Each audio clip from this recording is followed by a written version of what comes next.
Olá, boa tarde. Começa agora mais uma edição do Redação Regional aqui na sua Santa Cecília TV. Hoje a gente recebe no programa Idalina Galdino Xavier. Ela é uma das responsáveis pelo projeto Doutores Voluntários do Riso. Idalina, seja bem-vinda à Redação Regional. Boa tarde, pessoal. Muito obrigado pelo convite. A gente que agradece a sua presença. Como é que surgiu o Doutores do Riso?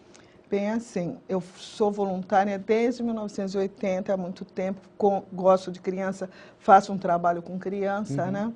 E trabalhava no hospital também de voluntária. E um amigo do meu filho fazia parte de um grupo desses que vão no hospital. Então, eu pedi que me apresentasse.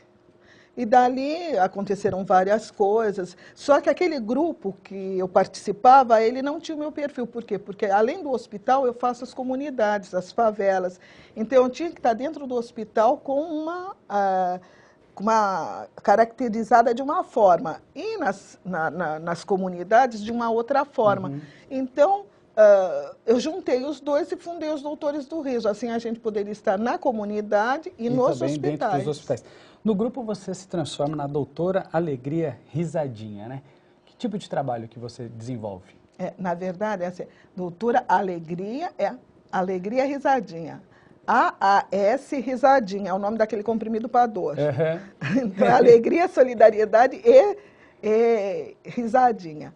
Então, é assim, nos domingos, durante a semana, eu sou conselheira tutelar, tenho meu trabalho, né, secular. Nos domingos é uma terapia.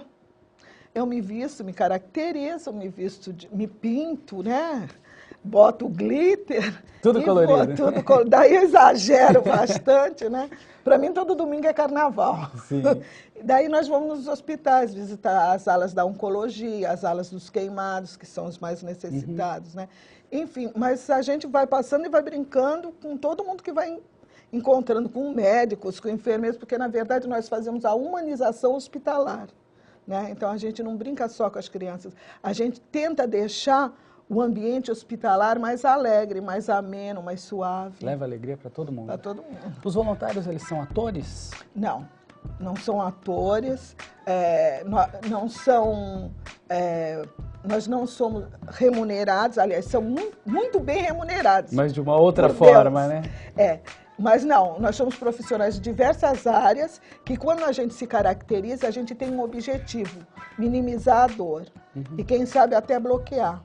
Porque tem a tese de doutorado que explica, tem uma neuroquímica das sensações, que quando a pessoa ri muito, o hipotálamo aumenta a secreção de endorfina, entra na corrente sanguínea, relaxa as artérias, aumenta a imunidade e, dependendo da gargalhada, da intensidade do riso, consegue bloquear a dor mais que a morfina.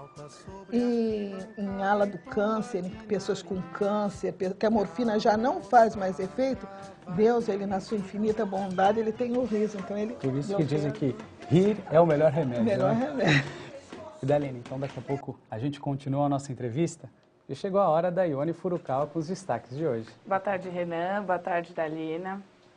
Os bancários voltaram a trabalhar hoje na Baixada Santista. Um acordo foi aprovado pela categoria durante a Assembleia, realizada na noite de sexta-feira.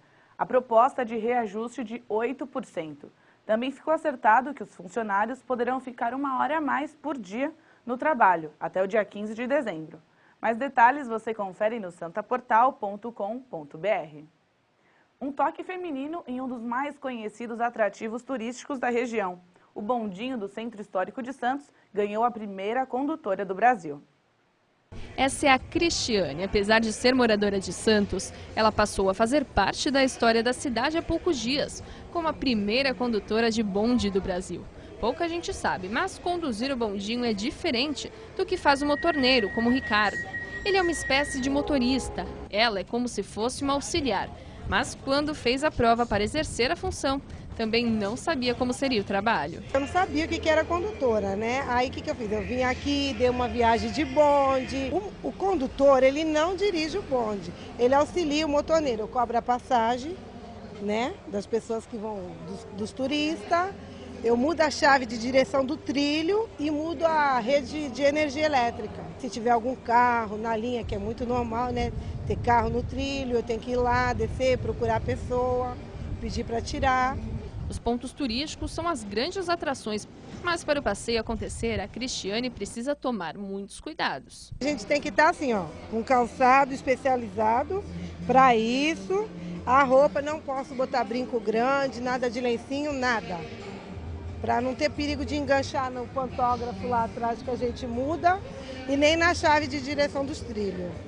O bonde se destaca enquanto percorre os trilhos no Centro Histórico de Santos. Desde que começou a trabalhar aqui, Cristiane também.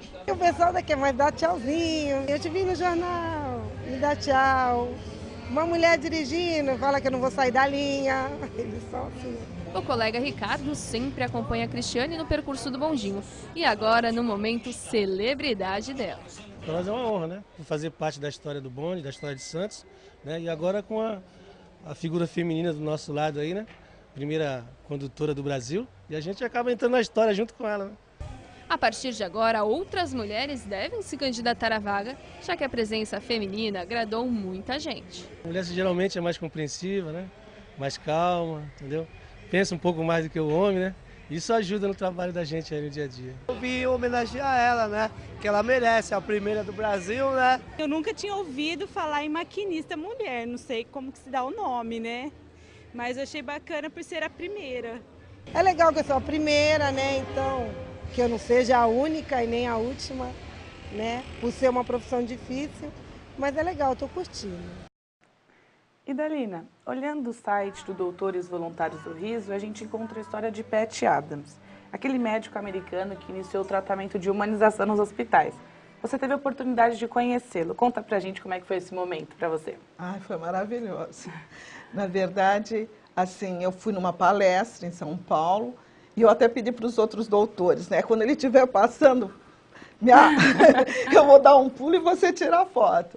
Daí, mas não foi necessário, eu me sentei logo assim na frente, tive a sorte, o Papai do Céu me ajudou a sentar na frente, e ele abriu para perguntas, e eu levantei a mão rapidinho, e ele me escolheu. Daí, quando chegou, ele mandou que fosse na frente, assim do lado, ele estava lá no alto, no palco, né, e mandou que eu fizesse a pergunta. Eu trabalho com dependente químico também, né, daí eu perguntei para ele assim, como a gente faz para lidar quando a gente chega no quarto e encontra a cama vazia? Ou quando a gente está cuidando de um menino e percebe que o menino está conseguindo sair, de repente a gente vê que ele volta para o crack, está se acabando e está morrendo, ou morre. Como que a gente lida com isso? Ele falou assim, a gente não lida. Nós somos heróis. Tá. Quer dizer, eu falei assim, poxa, né?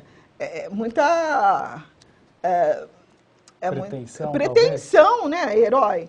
Daí acabou a graça, eu fui me sentar e ele falou assim, nós somos heróis, porque o herói é aquele que faz o que tem que ser feito sem pensar e age de acordo com o que precisa ser feito e volta a fazer novamente, e volta a fazer novamente. Daí eu fiquei olhando para a cara dele e disse assim, ela é uma heroína. Daí eu falei, eu? Daí ele falou assim, você é uma heroína, você não acha? Eu falei assim, não. Daí ele falou assim, assim, vem aqui. Daí ele subiu, me pegou. Te chamou para o palco? Me chamou para o palco, mas até aquela hora eu estava assim, como se eu estivesse conversando com uma pessoa comum, né? Sim. Que para mim ele era um ídolo. Daí eu falei assim, subi no palco e ele falou, você não acredita que você é heroína? Eu falei assim, não. Então por que você faz isso? Daí eu falei assim, é a forma que eu tenho de agradecer a Deus por tudo que Ele já me deu. Por isso que eu faço isso. Daí ele falou assim, não, você é uma heroína, você já sentiu vontade de desistir? Daí eu falei assim, já. Muitas vezes, quando a gente chega e encontra a cama vazia, vê que a pessoa que a gente brincou durante aquele mês entrou em óbito, e quando os meninos morrem, que a gente sabe, então eu sinto vontade. E por que você não para? Falei, porque é maior do que eu, né? Porque eu me sinto bem com isso. Daí ele falou assim, então, você é uma heroína.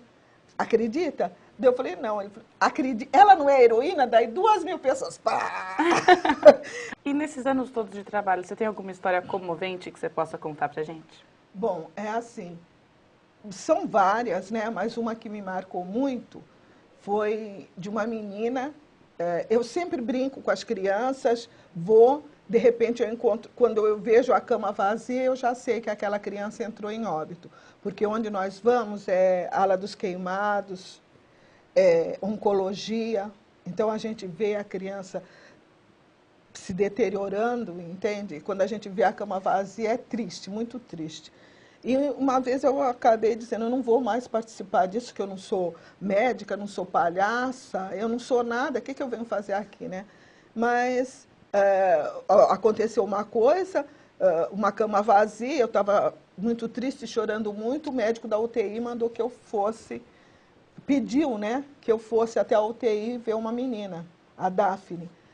Eu, a princípio, não queria, depois a minha sobrinha que trabalha com a gente falou assim, não, vem, tia, vamos. E nós fomos, oi, cadê você? Eu vim aqui só para te ver. Daí a menina olhou para mim sorrindo, assim, daí eu comecei a dançar, cantei o Soldadinho de Chumbo. E ela, quando eu saí do quarto, eu falei assim, depois, qualquer hora a gente volta. Eu não digo que amanhã a gente volta depois, senão a criança cria expectativa. Eu falei, depois a gente volta. Daí ela ficou comendo. E ela estava com tumor no cérebro, ela estava com um dreno, carequinha, com um dreno na cabeça, muito triste. E eu saí, mas eu saí assim com o coração pesado, sabendo que eu ia encontrar aquela cama vazia na próxima visita. E fui para casa, falei, eu não vou mais voltar. Mas, por N motivos, eu voltei. Eu falei, o primeiro lugar que eu vou passar, eu vou na UTI, porque assim eu ainda estou limpa, não peguei a bactéria do hospital ainda, as bactérias, né? Sim. Entro primeiro na UTI. Quando eu entrei na UTI, a cama vazia. Meu coração, sabe? Daí eu perguntei para a enfermeira, e a Daphne? Esperando que ela falasse, né, uma outra coisa para mim. Ela falou, está no segundo D, está na pediatria, ela se recuperou, está lá. Eu falei, ai, graças a Deus. Foi maravilhoso. E anos depois eu encontrei ela numa festa de favela, bacana. De cabelinho linda. Super bem. Muito bem, graças a Deus. Que legal. Quem estiver em casa e quiser conhecer mais o trabalho e também fazer parte do Doutores do Riso, tem como se inscrever, participar? Tem, é só entrar no site www.aascidadania.org. Lá tem um local de inscrição, faz a inscrição. E a gente tem curso de capacitação. Muito obrigado pelo esse bate-papo, a gente agradece muito a sua presença e que você possa levar muito sorriso para todas essas crianças que precisam, levar a alegria, que é sempre importante, né? Muito obrigado. Obrigada a você. Parabéns pelo trabalho. Parabéns pelo trabalho. O Redação Regional vai ficando por aqui. Nós voltamos amanhã, às 1h15. Até lá. Bom início de semana para você. Tchau.